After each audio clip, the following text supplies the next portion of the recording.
If you're the mom of an adult daughter and you're trying to parent her like you did when she was a teenager, you're going to have a very difficult time. If you're the mom of a teenager and you're trying to parent her with very little or no independence and no space to explore herself and who she wants to be as an adult, you're going to have a difficult time. The mother daughter relationship has multiple stages, and each stage of the mother daughter relationship is going to require and need different levels of parenting, different kind of mothering, and different levels of boundaries and freedoms and expectations. Every stage is not the same. They can't be the same. And so your motherhood and your mothering can't be the same. And so in this episode, we're going to talk about the 6 stages of the mother daughter relationship that I believe exist. And I'm going to walk you through how I believe each stage looks, what I think the daughter in each stage needs from her mother, and how it changes over time. My name is Brittany. I'm a licensed therapist and a mother daughter relationship coach, and I work with women to help them identify and heal mother wounds. I help reconnect moms and adult daughters back together after the relationship has been broken or estranged. And I help moms who may have had a mother wound and want to parent differently and not pass down a new one. So, if all of that interests you, stick with me. Let's jump into this episode and learn about the 6 stages of the mother daughter relationship that I believe exists. The mother daughter relationship is the one relationship we have in our lifetime that changes the most. It's the one that goes through different stages and requires each person to show up differently and to expect different things out of the relationship. What we need from our moms, how we show up in the relationship, how we need them to show up for us, what boundaries we create, what boundaries get dropped or changed over time. All of that looks different at each stage, and each stage requires a different kind or a different level of parenting and also different kinds of boundaries or different levels of boundaries. Breakdowns inside of the mother daughter relationship often don't happen because love was missing. Love is usually there and involved, and breakdowns happen when a new stage enters, but the old stage didn't change. It's when the transition to that new stage somewhere along the line failed, boundaries weren't redrawn, things weren't changed, and maybe there was some resistance into the transition of this new stage. So let me tell you about the 6 stages that I believe exist. We have birth to adolescence as stage one, adolescence to young adulthood as stage two, young adulthood as stage three, marriage and family as stage four, midlife as stage five, and stage six is caring for the aging mother. Okay, so the first stage, birth to adolescence. This stage is characterized by dependency, nurturing, and role modeling. A daughter's need in this stage is stability, it's affection, it's guidance, it's trust and attachment to her mother. In this stage, they are learning language, they're learning to talk, they are attached to their caregiver and learning to trust themselves in the world because they trust their caregiver. And social and emotional learning and understanding emotions and how to use their words instead of just crying as they develop. But this big, huge world that they just entered into, there's so much to learn. And their connection to everything is through their mother. The emotional connection, the physical connection, just trusting other people because they trust their mother. Your presence and patience and consistency is going to lay the groundwork and the foundation for every other stage that follows. You are helping this little girl to trust herself, to trust that you're safe, and to trust that she can grow and learn and keep trying. This is the first stage where they learn that love can be unconditional. Love is closeness, it's warmth, it's trust, it's their mother. Of course, fathers too. All of this can be about parenting. I just talk about mother wounds, so we only talk about moms and daughters here. But yeah, this stage is very important for how your daughter really learns to trust you and how she really learns to trust herself in this world. Because when children are first born, they are very egocentric, and also they see the world through their parents and through themselves as the main character. Right. That's just toddlers are the main characters, and that's just how things are. We live in their world and we are guiding their world. In this stage, the birth to adolescent stage, unless major neglect or major abuse has happened, there's not going to be too many things that can cause a mother wound or that can break the relationship. So as long as mom is present, mom is affectionate and loving and consistent and stable, this is great for development of any child, but especially girls. The second stage is adolescence to young adults, is the preteen to teenage years. These are the years that people warn you about when you're raising a daughter. So the just wait till she's a teenager. Just wait until you get to the teenage years. These are those years, and I hate that we've characterized these years as something to brace for. On one hand, like, I get it. I understand where people are going. But on the other hand, it's frustrating because all it tells me is that they don't understand teenagers, even though we were all teenagers at one point. And truly, not much changes. The development is still the same. The need for independence is what's growing the most. The daughters in this stage need an increasing level of independence. So she goes from, we'll just say 11, preteen, to 18. The level of independence continues to increase.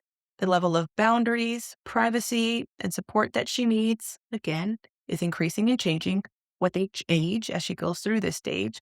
And conflict inside the relationship with her parents, with her mother, is going to change and probably increase a little bit. But not all conflict is a bad thing. Conflict is going to happen inside of any relationship that we are in and that we are part of. It's not a negative thing. We make conflict a negative thing and we make it very difficult with our teenagers, even though it's a normal part of the process. The conflict can be simply a disagreement, difference of opinion. It can be a little bit of tension. She's wanting more independence. You're not ready or don't want to give that to her yet, or don't really know how to do it in a safe and effective way that feels good for you as her mother. Things just need to be worked through.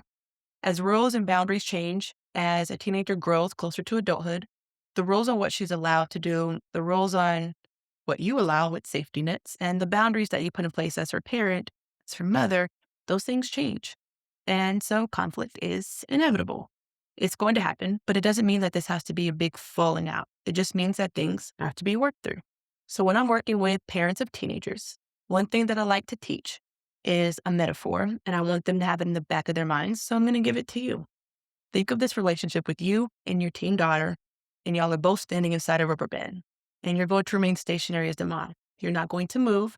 You're going to pick a spot, and you're going to stay steady. Your end of the rubber band never moves. You're on your end, she's on hers. You don't move, she's going to move because that's what she's trying to do with finding her independence and increasing it. So she's going to stretch the rubber band a little bit. The rubber band may start to stretch more as she ages. It really just depends on what part, like what age of this stage that you're in. And as she's testing boundaries, as she's gaining more independence, as she's sort of pulling away from you, wanting more privacy, think of that rubber band stretching. She's learning how to move in this world. She's learning who she wants to be in this world. And she's trying to create the person that she wants to become. That's part of what this rubber band stretching means. And all the while she's pulling on this rubber band, you're not moving. Okay. Your boundaries are solid. Your presence in her life is highly visible, and she knows you're there. You're not pulling back against her in a way that's going to snap the rubber band in half. Okay. You're not creating extra tension. She's the only one creating tension in this rubber band because you're steady. You are solid. You're not going anywhere. She knows exactly where you are, and you remain the safe, like steady presence. She knows what the boundaries are because you set them. She knows what you stand for. And she starts to learn what to expect from you because you're not moving around. You're not adding in confusion by also stretching and moving your place. You are ever present in her life. You aren't going anywhere. And she can come to trust and know that this is who you are because you're unwavering and you're stationary. And you're right there for her to return back to when she needs to. You know, when the rubber band is stretched and you kind of let go a little bit, it pops back to the part that's stationary. It goes back to that hand or that, like, the finger that wasn't moving. So every time that rubber band goes back to where you are, it might be a mistake from her. It might be her kind of falling. It might be her confusion, or she needs you and she doesn't know what to do. So she's returning back to you. But because you haven't moved and you're not stretching the rubber band too, it's really easy to go back to you because you're right in that spot where she knows you're supposed to be. And when she needs help, when she needs support, when she needs comfort, like whatever's going on in her life, and she knows exactly where you are, she stops to pull away. So I want you to understand that this pulling away and thinking of the rubber band stretching, this is developmentally appropriate. This is supposed to happen. She's supposed to be able to figure out who she is and who she wants to be in the world, knowing that it's safe to do because you're her safety net. You're right there for her to fall back on. The rubber band is going to snap back to you because you're not pulling against it, because you're not wavering. And when she does make a mistake, when she does fall, when she does need your help, and when she does need your support, you want that rubber band snapping back to you. If you're constantly moving around or you're not in the same place, it's really hard for that rubber band to come back to you. And that's exactly what you want. You want to be the person that she knows to trust, that she can always come to. She can talk to you, she can tell you what's wrong, and she can get support from you before things really blow up to a big mess that's hard to clean up, where she gets herself into a lot of trouble. If the teenager is going to have a lasting relationship with her mom must be a stationary presence inside the rubber band that allows a little bit of stretching. Maybe meaning that you tug on that rubber band a little bit when she's getting a little too far ahead, or she's kind of stepping out of the boundaries that you created, or she's doing things that go against your rules. Like you pull her back in a little bit. Like, hey, you stretched too far. Hey, you're pushing the boundary, or I don't think you're old enough for that yet. We can talk about that. That's that little tug back on the rubber band to keep her in line, but still give her a little bit more freedom to express herself and find herself and like create herself. But it's you pulling on the reins that you are inside of. It's not you stepping out. It's not you pulling against it, possibly breaking that rubber band and kind of sending you guys further apart. If you refuse to be a part of like this push and pull, this like stretching of the rubber band, and you don't let this happen, the connection that she has to you that builds trust and safety gets really hard. Or it just dies between the two of you, and the relationship is going to be affected from that point on. You don't want that. That's how we start to create wounds, or we start to create distrust, and emotional connection gets harder. And then you have a daughter really pulling away from her mom way too soon when she should be able to trust an adult to help her through things. And we start to create mud wounds at this stage. This is your stage to remain in charge while giving her a little bit of freedom to find herself. So basically, in this stage, your teenager wants to know that you trust her and that she's allowed to make mistakes because you're going to be there to help her put things back together and fix her mistakes. And she wants to be able to trust you, that you're going to be a stable person, that you're going to allow for mistakes to happen, and that she can trust that she can come to you with anything because you can handle it and you can help her get through it. And stage 3. All right. And stage 3 is the young adult stage. This is where you get to step outside of the rubber band. So if we stick with the rubber band method, when she's a teenager and adolescent, you're inside of it. She gets to pull, you remain steady. In the young adult stage, you're going to step outside of that rubber band. This is where you get to watch the daughter that you raise blossom. You've done amazing, mom. Now, let's see what she can do. She still needs you. You're not walking away. And this is not a time where it's like, oh, I got her to adulthood. Now I'm done. You're not done yet. You're just stepping outside of the rubber band. And now, instead of creating all the boundaries, creating the rules, and being like the big guide of like, nope, come back this way. Nope, you're still not allowed to do that. Now you're walking alongside of her. You're not really like steering all of her decisions. You get to step outside of the rubber band and hold her hand. She needs you. She just needs you in a new way. Imagine the stage being very collaborative. She's making a lot of decisions, but she's also coming to you to maybe help her form some, or she's coming to you with questions and you're providing some guidance while she still gets to make most of the decisions because she's now an adult. But you're collaborating. You're like her little consult right in her pocket or right next to her. You are giving advice. You're helping her to trust herself. You're reminding her that she can do it. You're letting her know that, hey, you've done this. You can trust that your decisions are good and that you can do it. You don't always have to look to me. In this stage, if she trusts that she gets to make her own final decisions, but be in collaboration with you, look to you for advice and for support, but you're not rule setting for her, this is going to keep her coming back to you for more. It's going to create a healthy adult relationship that just kind of builds a healthy foundation to slowly becoming friends. I know we're not our kid's little friend, and that's not a thing that we do. But once they become adults, a little bit of friendship can enter and the relationship can shift and adjust. If you can create a relationship in her adulthood that tells her that you trust her, that you're proud of the young woman she's become because you raised her and guided her and prepared her for this. You help her to fix mistakes without setting new rules for her. You're the collaborative guidance person, like you're helping her, you're walking alongside her. If you can do that in a way that allows her to be the center stage of this, you're going to keep her in your life. You're going to keep her coming back to you for support, and that trust is going to get stronger. And this stage rolls into the marriage and motherhood stage because, again, this is going to be another stage of her life where she 100% needs you. She just needs you in a new way. It's another transition and another stage in the mother daughter relationship. So, in these later stages, and please remember that these stages are based on where they are in life. Once we get to here, it's not really based on age anymore. I think the first three are really based on age and development. These next ones are just based on how her life progresses and like what that looks like. Maybe midlife is based on age, but it really depends on what life is bringing you guys.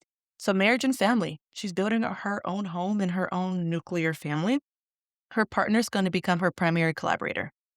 You are still going to be in collaboration. You're just going to kind of take a step back, and her partner's going to be the first one. Like that first person that she's going to is usually going to be that person. Can you jump into this new guideline? Can you make this shift? Can you offer your wisdom without competing against her primary partner?